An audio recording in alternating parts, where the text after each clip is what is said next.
We were talking Mets and Dodgers earlier. Dodgers up 2-1. And the Mets haven't scored in 2 or 3 games. They didn't have that problem against the Phillies. A lot of walks by the Mets pitching staff. They didn't have those type of problems going up against the Phillies. To discuss that and where should the Phillies go from here is my old buddy, and look at him. Looking great with the goatee, Mr. Larry Andersen. What's up, LA? How you doing? How's everything? So how did this happen? You connected great. You sound great. You look great. I was worried about some type of a technology issue or you wouldn't be able to connect. Congratulations, LA. Thank you. Did I do it? You did it. You look, you look awesome. How's the health? How you feeling? How's the health? All good. Everything's good. So far, so good. So just moving along. Awesome. I would like your reaction. I heard you after the series ended. Now that it's been a week and we've had time to be like, all right, they lost, it's over, and you're kind of looking ahead. Just what's your overall reaction to the way the season ended and where we are today? Well, obviously it didn't end well the last couple of years. And I think, talking yesterday on a show or a different show, the show. But work on that show. Yeah. Talking with the guys, my thing is that I think that in 22 fans didn't expect anything and they got to the World Series. Then last year they expected the Phils to win the World Series. They came up a little shorter. And this year expectations even higher and they came up even shorter. So I think the fans have to forget about trying to win a World Series and pretend like this is not a good team and go from there. I don't want them to have expectations. It seems like if they don't have expectations, this team excels. And I think that the players themselves, one of the big things for me is I just want them to be accountable. And I go back to 93, and I know a lot of people probably are players anyway are tired of hearing about the 93 team, but it was a beloved team in the city for one reason, or a couple of reasons, but one of them was that they played the game the right way. They went out and they played hard when they played hard off the field, no question, but they crossed those white lines and man, it was game on and they did everything right. They were the most unselfish group of players. If you had a leadoff double, that next hitter, I don't care if it was Dalton hitting fourth or Hollins or Crucky or who, they were trying to hit a ball, drive a ball to the right side to get that runner to third with less than 2 outs. That was their number one goal. You don't see that anymore. You don't see guys bunting, playing any small ball until you get to the playoffs. Then teams will play small ball. Why they don't do it all year round, I don't know. But I think that the analytics has taken over, and it's dictating so much of what happens in this game. And I was just reading a thing about the Cardinals now. They set out, like one of the things they set out to do was have their minor leagues. Every minor league affiliate of the Cardinals led their league in innings pitched by their starters. And I think that goes a long ways in saying maybe we're starting to swing back to where we're not pitching guys in the minor leagues for 3 and 4 innings and getting them out, or they get in trouble, get them out of there. Don't want them. They got to figure out how to get out of trouble. And I think, the third time through the order. So what if it's a third time through? Let them figure out how to get guys out without having their best stuff in the 6th or 7th inning. But the one thing that you never hear about, to me, as far as pitching goes, you never hear anybody talk about command. All you hear about is spin rate, shaping pitches, and velocity and movement. Nobody talks about command. Well, Crucky and I talked this year about it a number of times, but the one thing was Schilling. That Crucky asked him one time, he said, what is it that, you get behind and you're in a tough spot? What do you do? He goes, I always got that down and away pitch in my back pocket. He could command that 8 out of 10 pitches. Nowadays, you get a guy, and guys throw a lot harder, but they have very little clue where it's going. And you get a guy throwing above 95, very few of those guys could throw a fastball down and away to a right-hander to a right-hander, a lefty to a lefty. Very few of those guys could throw a fastball down and away 5 out of 10 times for a strike. Why is that? How come it's not 7 out of 10 or 8 out of 10? You have to have one pitch you can go to. And I think that's from the pitching standpoint. From the offensive standpoint, What are the Dodgers doing? Their first game, I think they swung at 6 pitches out of the zone against Senga. We swung at 18. Both times it was with roughly the same number of pitches and hitters. So it's like the chase rate. I don't know how we've got a team built on slugging. Like we need to we need guys to think about just making contact, putting the bat on the ball in crucial situations, um, and not chasing pitches. I mean, going up to the plate and having an idea of what you want to do. I think it starts there, and I don't blame the coaches. I think, or I don't think I should, because the players at this level should have a pretty good idea how to play the game, and Yeah. it's just not seeing it. Yeah, Rob. I heard Rob Thompson talking about in his end of the season press conference about hitting tall fields.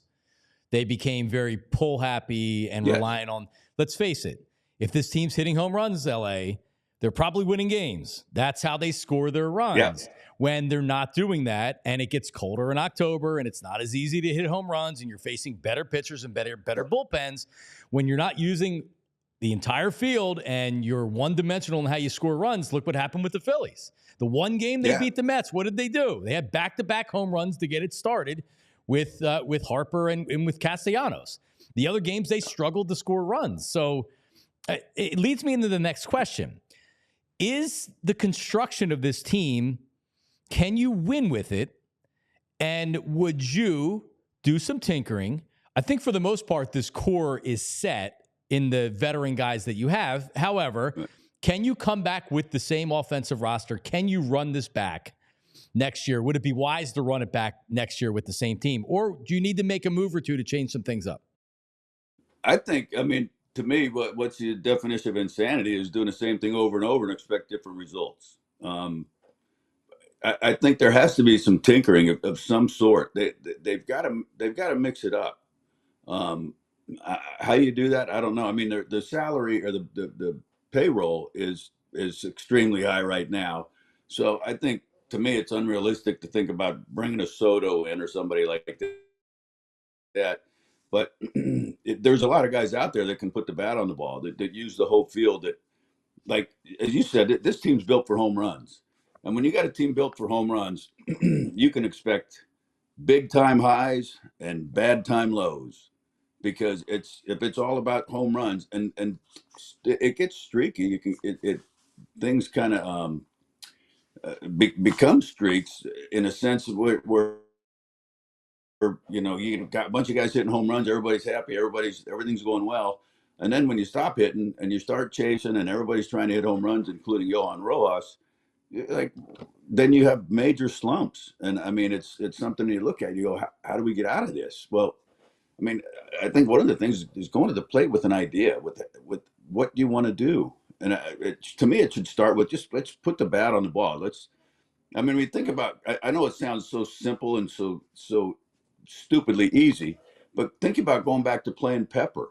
You choke up on a bat and you just hit one hoppers back to the guy throwing it, the pepper. It's bat control. I don't see that with this. And the guys that throw harder, you know, you can't swing harder. I mean, they're supplying the power, but think about putting the bat on the ball. And I know I go back to Rojas. I've said it a couple times, but like him, he's down at the bottom of the bat, down at the knob. I'm like, what's wrong with choking up an inch or two to have better bat control with any of them or all of them? The guy that has the most home runs in baseball, he might have had a little help, but I'm not so sure he needed it, was Barry Bonds. Never saw him down on the knob. He was always choked up on the bat. And every time he made contact, whether he popped it up, he rarely hit ground balls, but every time he made contact, it was near the barrel. I mean, right close to the barrel. You didn't see him hardly ever get jammed or hit balls off the end of the bat. And that, to me, is just a testament. Like, he had great bat control to go along with his other abilities, but just the bat control, somehow we got to get to that. And I don't know, to me, bring in some guys that hit for a consistent average, and they don't have to be superstars, but guys that can just, put the bat on the ball, that can use the whole field.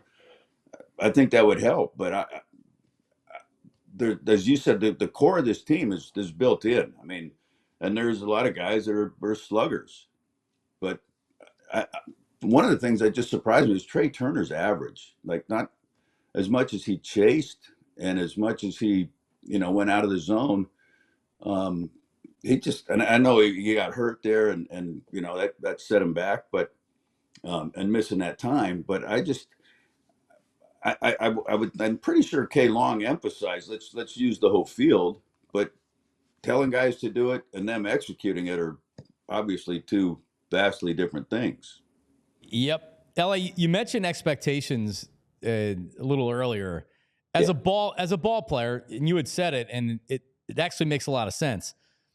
The Eagles won the Super Bowl in 2017. No one expected it. It was kind of the first year where maybe you expected playoffs. No one expected them to win a Super Bowl. Those expectations are real.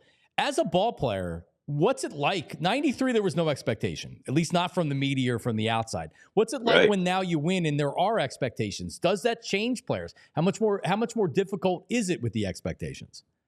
Well, I think the expectations in 93 were we'd finish last. That's where everybody expected us. So there were expectations. They just weren't very good. But when you have, and I think, the players to this year, they talked about coming in. It's World Series or bust. And I was kind of joking when we're on the road in New York, and they were playing during batting practice for the Phillies. They were playing organ music. It was like you're at a funeral. And I made a comment. It's like win or die. That's what it felt like. But that's what the players put on themselves, and they started that from spring training, saying we're going out to win the World Series, and those expectations are huge. And I think the players believed in it. They believed in it for 2.5, almost 3 months. But I don't know what happened after that. I truly don't. I mean, from the All-Star break on, this was a vastly different team. And you go back to April, May, and June. It's like there's no stopping this team. They're talking about 110 wins, 112. I mean, it was crazy. And then you go back and look in retrospect, and it's like it was strictly only a 500 team, and it wasn't there. The expectations. I think you could feel it in the stands, even in the playoffs, as great as it is.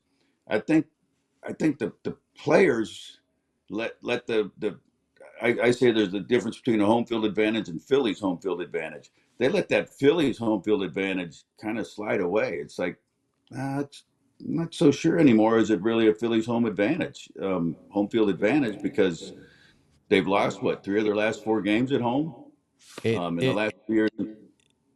Yeah.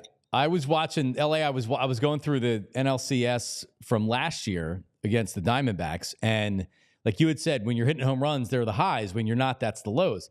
Game 1, Schwarber leads off with a home run. Harper hits a home run on his birthday. And then Castellanos in the second inning hits a home run. And the game's pretty much over. The crowd's going crazy. They're playing with a lead.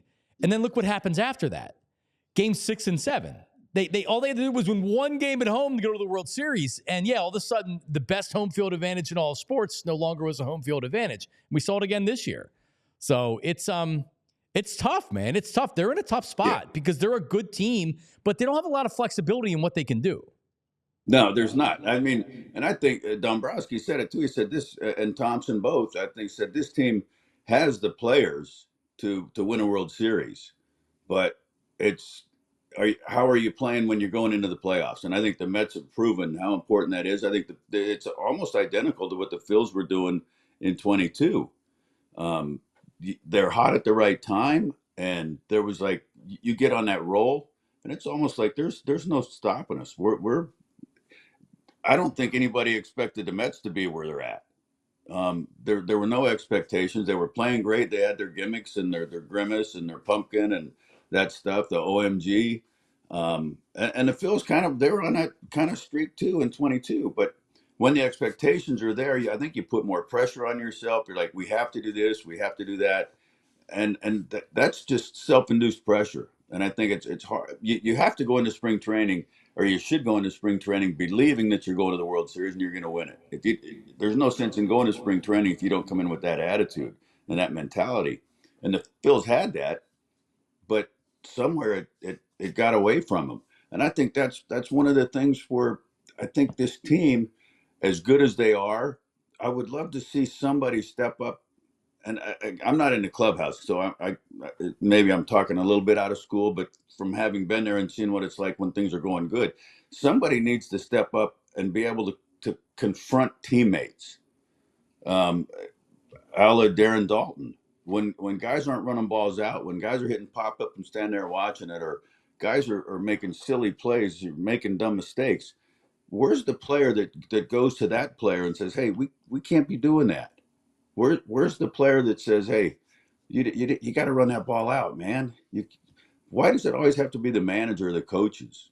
And that's I go back and say how in '93, Fergosi to me had one of the easiest managerial jobs that anybody's ever had, because that group of players policed themselves, and you could watch it. You could be in a clubhouse. I watched guys get in each other's face, and not coming to blows or anything, but standing up and going, "This is a team game. This is stop with this individual stuff." And I won't go into details, but it happened, and we played as a team. That was what we did, and very unselfish. And I don't see anybody going to, whether it's Schwarber going to Harper or Harper going to Castellanos or vice versa or whoever. And I'm just throwing those names out there. I'm not picking on them specifically, but somebody's got to be able to step up and go, we can't do this. We can't we have to play every out like it's our last out. And I didn't see that. And I felt towards the end, I felt the players, and even my wife Christy's like, she's like, I don't see it. I don't see it when I watch them. I don't see the fire that they've had before. And I for me personally, I couldn't disagree with her. And also I think it was I think the way things were going by the time they got to go to the playoffs, I think everybody was kind of questioning this team. All of a sudden it was like, what happened to this team that's going to win the World Series? Are they even going to get there? And obviously they didn't. It just something kind of came apart, and I don't know what it was.